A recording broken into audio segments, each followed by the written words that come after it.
Hello guys, let me show you how to install a under-theft alarm on your electric scooter. This is the alarm. Okay. Look at this. Right here. XT60. And I'll show you another one. Like this is the XT90. So this is two different size. Alright, here is the battery compartment. We just take out the controller and pull out the battery a little bit.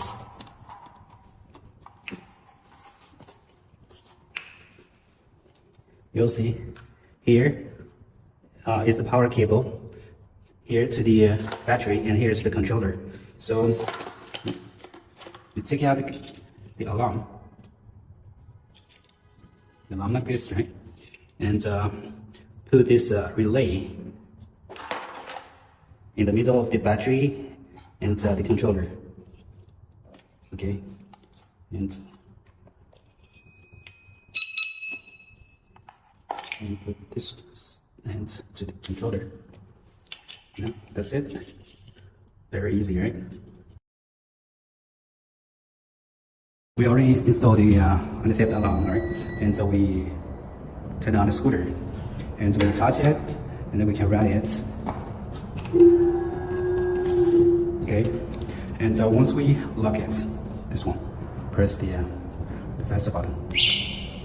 See, and the scooter still have power, but once you touch the scooter, the power is off. Okay, and then at this moment, at this state, you can also turn on the scooter. But if you touch the scooter, it'll be off. And when the alarm is on, you cannot switch on the scooter. No power. Once it's stopped, right? And you can turn it on. Okay. The power is off. So we unlock it. We need to unlock this one, and you can turn it on.